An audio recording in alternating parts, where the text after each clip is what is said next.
I know I said part 2 of debunking lies about former Girls' Generation member Jessica Jung would be my last video, but Josh inspired me to make this video, and this will instead be my last. On both of the videos, I made a pinned comment giving an overview addressing what people keep commenting on the videos because most of what they are saying in their comments has been debunked. Josh said, "Nobody reading all of that," in regards to my pinned comment, so I thought, maybe someone will want to listen to all of that. And if they don't want to read the pinned comment or listen to this video, that's fair, but here it is. Thanks, Josh! So people have been flocking to the comment sections of the videos and trying to spread their own false narratives or theories based on what they think. If you try it, it will not be entertained and it will be deleted. If you have something to say that is a theory, you have a platform, utilize it, and voice that there.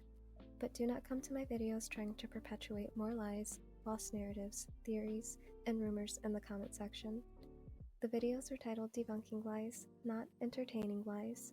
So, if you try it, just know that your comment will be deleted. I would like to address a few of those comments going forward. Jessica never said that SM Entertainment did not support her solo endeavors or her brand, and SM Entertainment never said that they did not support Jessica's solo endeavors or her brand. Jessica said in her official statement that she received permission from SM to set her brand up, and on September 16th, when approaching SM for clarification about the ultimatum the members presented to her, she had the company's blessing to continue with her business activities. SM Entertainment promoted Blancaniqueure's sunglasses in a movie they co-produced in July of 2014 called The Third Way of Love, using Jessica's brand sunglasses as product placement. SM allowed Blancaniqueure's sunglasses to be featured on the Jessica and Crystal reality show, also as product placement, before the launch of the brand to signify the launch was upcoming. SM stylist teams have styled SM's female artist and Blancaniqueur, even after Jessica was no longer signed to SM Entertainment. All of what I just mentioned can be seen in part 2 of Debunking Lies about former Girls' Generation member Jessica Jung. Also, Jessica did not miss Girls' Generation schedules or rehearsals, which can also be seen in part 2, although there are other Girls' Generation members who did miss group schedules to prioritize their solo endeavors. For those who are interested, I created a video debunking the Tokyo Dome concert farewell theory. SM Entertainment never said that Tokyo Dome would be Jessica's farewell concert, and Jessica never said that Tokyo Dome would be her farewell concert. The Tokyo Dome farewell concert rumor, or theory, was made up by Jessica's former fandom. Jessica renewed her contract for 3 more years, and had an upcoming subunit with Crystal and Season 2 of the Jessica and Crystal reality show planned. Jessica was scheduled to be part of SM Town's Live World Tour 4, which would start on August 15, 2014, and end on July 26, 2015. She was also scheduled to be part of Girls' Generation's Fan Party or Fan Meeting Tour in China that would start on September 30, 2014, and end on January 4, 2015. This is important to note since people claim that Tokyo Dome would have been her farewell concert, despite Tokyo Dome being on December 9, 2014, and both the SM Town Tour and the Fan Meeting or Fan Party Tour in China extend well beyond that date. Furthermore, the lyricist for Indestructible and Divine, Kami Kaoru, said they knew nothing about Divine being a farewell song or a withdrawal song. Hypothetically speaking, if the Tokyo Dome concert was supposed to be Jessica's farewell, then why not let it happen as planned? Why remove her early if leaving was already planned? It just doesn't make any sense. To say that we don't know what happened is false because Jessica shared what happened, and despite hearing only Jessica's side, her side is at least corroborated and substantiated. I believe Jessica about her removal because if she lied about it in any way, she would have gotten sued. She was never sued, nor did SM Entertainment ever refute her Weibo post or her official statement. When people say this, whether they realize it or not, they are basically saying Jessica is fully unaware of a situation that happened to her, or that her account of what happened to her is not accurate based on what they choose to personally believe. Also, people will say, "We only heard one side of the story," then proceed to take the member's silence and use it to their advantage to create hypotheticals, assumptions, and narratives as to why Jessica deserved her removal or why her removal was justified in their perspective. At the end of the day, everyone will choose to believe what they want. If you want to believe in a 9-year silence from the members, that's your right. However, I believe it's a huge disservice to Jessica to overlook what she said about a situation that was about her and personally involved her. I'm interested in hearing what the Girls' Generation members have to say about the situation, if they ever choose to speak about it, but so far it's been silence for 9 years. SM Entertainment had to rely on a smear campaign full of lies to tarnish Jessica's image and reputation to obfuscate the situation, so the general public would stop questioning what happened and they bought into it. It also doesn't help that Jessica's former fandom aided in tarnishing Jessica's image and reputation.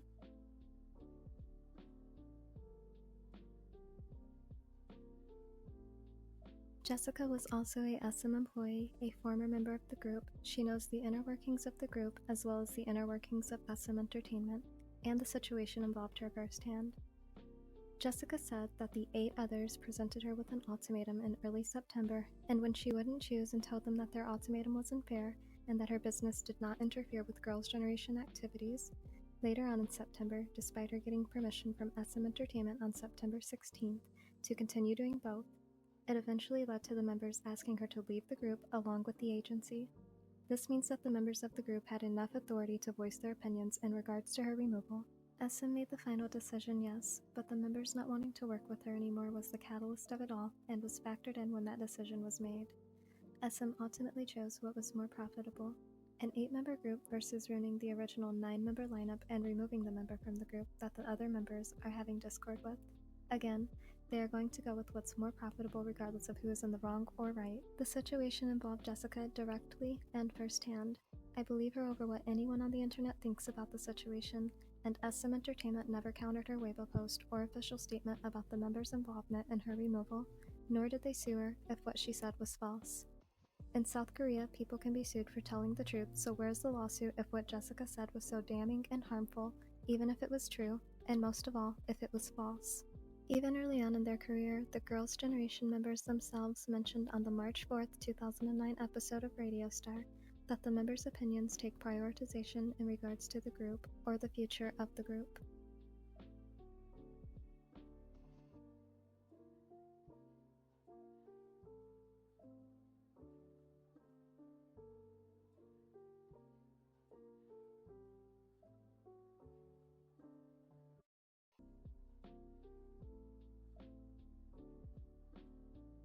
If Jessica breaching her contract was the case, then where was the lawsuit from SM Entertainment? Their stocks dipped when her removal from the group was announced, which resulted in a loss of approximately $65 million US. And if Jessica breached her contract in any way or caused damages, SM Entertainment is known for suing their former artists. Yet there was no lawsuit involved in Jessica's situation? That's very uncharacteristic of SM Entertainment. Jessica was still under or signed to SM Entertainment up until August 2015. That's when her and SM Entertainment both agreed to terminate her contract. And guess what? Still no lawsuit. SM Entertainment is not known for mutually agreeing to terminate contracts. There's usually a lawsuit involved whenever their artists try to terminate their contracts. So again, where was the lawsuit?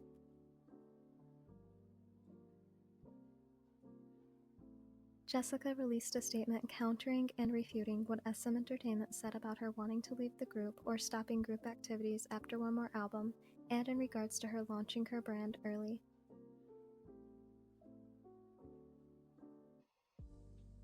That's not what either of the videos are about.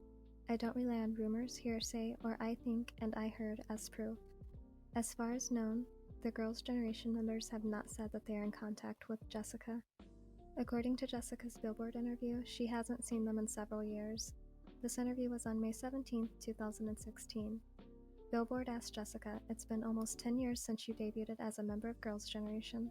How do you feel about your past, present, and future?" Jessica responded to the question by saying, "I'll always cherish my time as a member of Girls' Generation. I haven't seen them in several years, but I really wish them the best."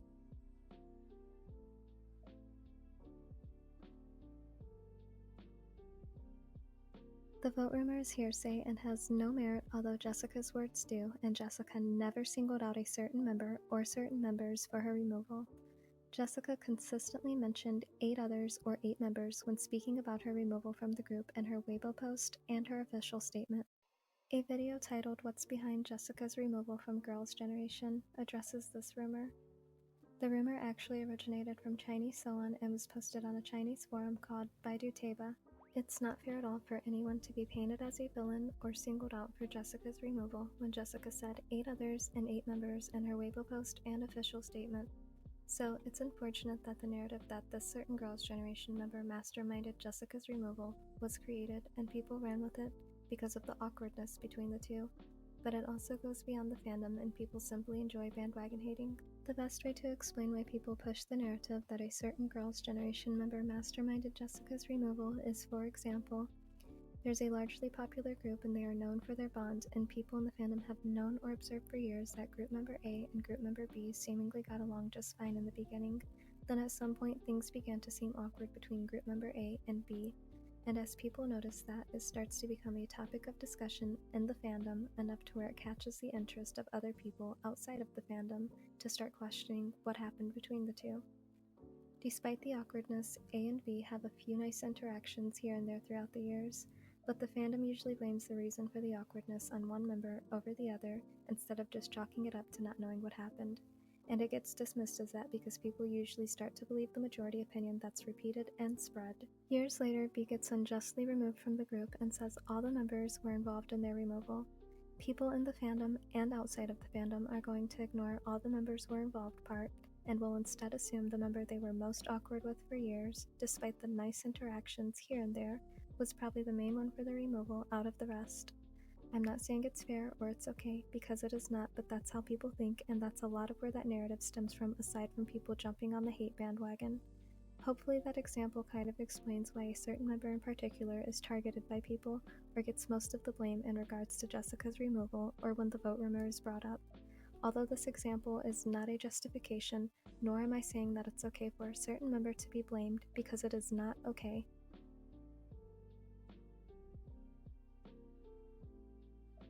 Jessica does not have to hide behind fiction. She already said what happened in her Weibo post and official statement.